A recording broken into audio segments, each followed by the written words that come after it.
You've seen the videos, the glittering skyscrapers, the gravity-defying islands, and the river of supercars flowing down 16-lane highways. But behind all that flash is a complex machine that drove this desert oasis's incredible ascent. Now, the story you've probably heard is that all of this was built on oil. But here's the thing, that's only a tiny piece of the truth. Today, oil makes up a surprisingly small fraction of the Emirate of Dubai's economy, hovering around 1%. So how did a city that was little more than a fishing village 70 years ago, with no running water and no electricity, pull off one of the most rapid rises in human history? This wasn't a miracle, and it wasn't just luck. It was a master plan, a calculated and frankly audacious strategy to build a future that would outlast its finite resources. This is the story of how Dubai's leaders made a multi-generational bet and won. To understand the machine, you first need to see the desert it was built on. For centuries, the area we now call Dubai was a quiet little settlement huddled around a saltwater creek. Life was tied to the sea. Its people were fishermen and, most importantly, pearl divers. They risked their lives in the sweltering Gulf waters, searching for the iridescent gems that were their main link to the outside world. It was a tough existence, defined by the relentless sun and the tides of trade. The Dubai Creek was the city's artery, a natural harbour where traditional wooden boats, called dhows, would dock, carrying goods from as far as Persia, India, and East Africa. It was a trading post, but a small one.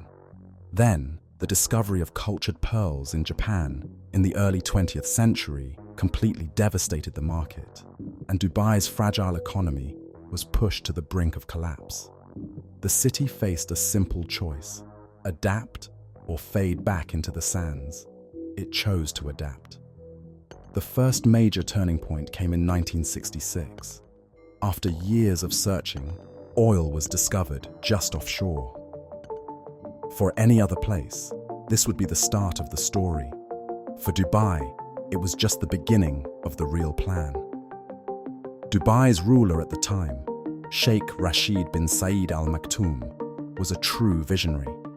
He saw the oil not as a permanent source of wealth, but as seed capital. There's a legendary quote famously attributed to him that captures his entire philosophy. "My grandfather rode a camel. My father rode a camel. I drive a Mercedes. My son drives a Land Rover. His son will drive a Land Rover, but his son will ride a camel."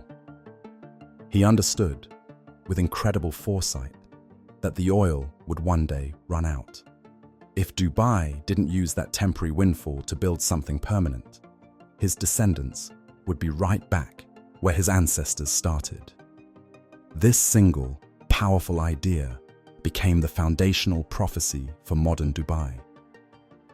While other states were happy to live off oil revenues, Sheikh Rashid started pumping every dollar into building the infrastructure for a future that didn't need oil at all.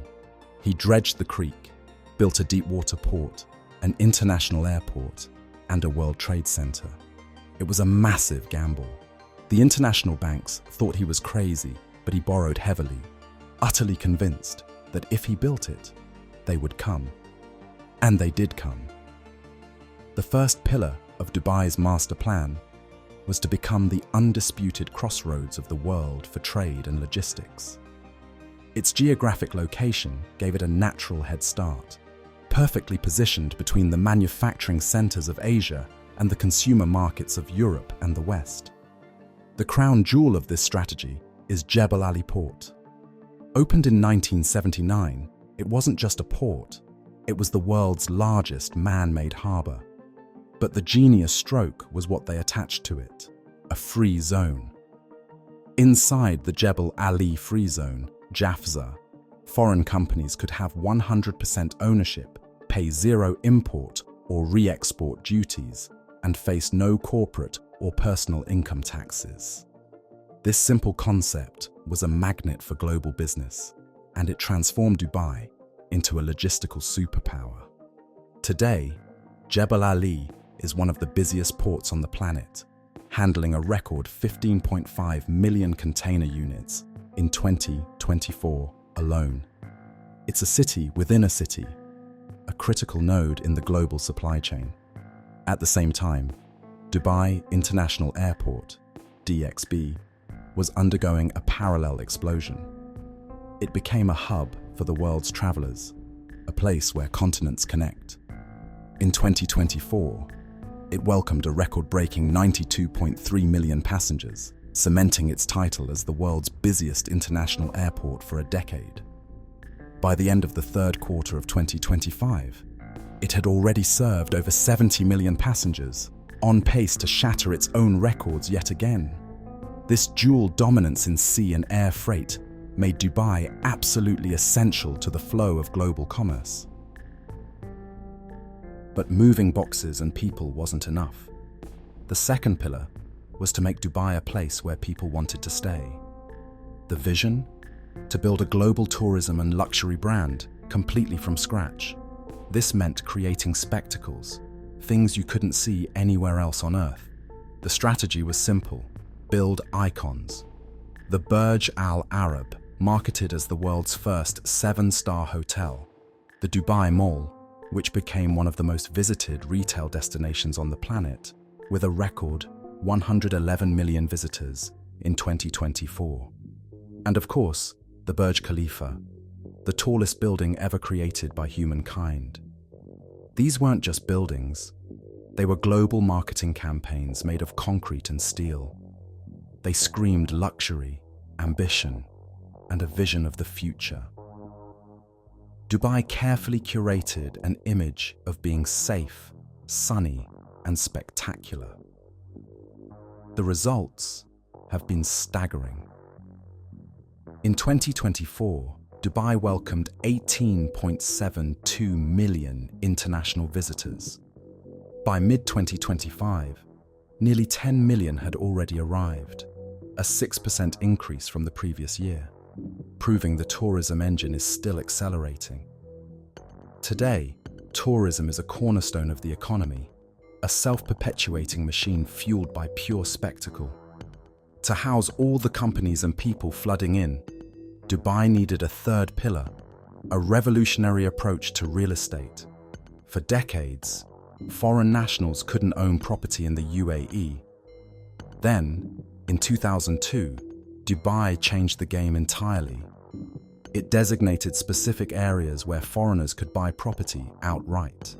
This single policy decision uncorked a tidal wave of global investment. The world's wealthy rushed to buy a piece of the Dubai dream, and the city's skyline exploded. This is when the truly mind-bending projects began. When they ran out of coastline, they just built more. The Palm Jumeirah, an artificial archipelago in the shape of a palm tree, added around 78 kilometers of new coastline to a city that started with much less. This real estate boom fueled a population boom. To build the city, millions of expatriate workers arrived. To run the new companies, legions of white-collar professionals from all over the world came. The market continues to surge, with luxury property values expected to rise in 2025 and off-plan sales dominating the market. The real estate sector grew by a remarkable 7% in the first half of 2025 alone, proving its enduring strength. It created a self-fulfilling prophecy. The more people who came, the more they needed to build, and the more they built, the more people came. With trade, tourism, and real estate firing on all cylinders, Dubai cemented its rise with the fourth pillar, becoming a global hub for finance and business. This went way beyond just the Jebel Ali free zone. The city created dozens of specialized free zones, each tailored to a specific industry. Dubai Media City attracted the world's biggest news organizations. Dubai Internet City brought in tech giants. And the Dubai International Financial Center, DIFC, created a whole financial ecosystem with its own independent legal system based on English common law. giving global investors the security and familiarity they crave. But the ultimate lure for both corporations and individuals was the tax-free environment. No income tax, no corporate tax in the free zones. This made Dubai an irresistible destination for ambitious talent and multinational corporations looking to set up a regional headquarters. The financial and insurance sector has become a powerhouse, growing by nearly 7% in the first half of 2025 and contributing over 12% to the city's economy. So, trade, tourism, real estate, and finance, those are the four pillars. But what's the secret ingredient holding it all together? Why can't other cities just copy this? First, there's the sheer speed of execution. Dubai's centralized, top-down leadership structure allows it to make massive decisions and implement them almost overnight. It can bypass the years of political gridlock that can stall huge projects in other countries. Second is the power of branding. Dubai isn't just a city, it's one of the most successfully marketed products of the 21st century. It's been relentlessly sold as a global capital of success, safe, clean, ambitious, and futuristic. And third, the model is built on a massive expatriate workforce. Over 90% of Dubai's population are foreigners, a global mix of people who came to build the city and now operate its complex economic machine. This heavy reliance on foreign labor has drawn criticism, particularly regarding the conditions for construction workers, which remains a controversial side to Dubai's glittering success story. But it is this global pool of human capital that has enabled its unprecedented pace of growth. This intricate web of strategy, from visionary leadership to building global icons, is a masterclass in nation building. We break down complex systems and ambitious projects like this all the time. If you want more deep dives into the strategies shaping our world, make sure to subscribe and hit that notification bell so you don't miss what's next. Dubai's rise is far from over. The city is already executing the next phase of its master plan, the Dubai 2040 Urban Master Plan, and the D33 Economic Agenda. The goal is to double the size of the economy again and become one of the top 3 global cities. And the focus is shifting. The 2040 plan aims to make Dubai a more livable and sustainable city, with goals like doubling the size of green and recreational areas and dedicating 60% of the emirate to nature reserves. The new vision is for a 20-minute city where residents can access most of their daily needs on foot or by bicycle. The economy continues to diversify into new-age sectors like technology, healthcare, and sustainable manufacturing. From a sparse coastline of sand and pearls to a global metropolis, Dubai's story isn't about the miracle of oil wealth. It's about what happens when that wealth is used not as a crutch, but as a launch pad. It's a testament to the power of a long-term, audacious, and relentlessly executed master plan. Dubai didn't just rise from the desert, it was engineered to conquer it.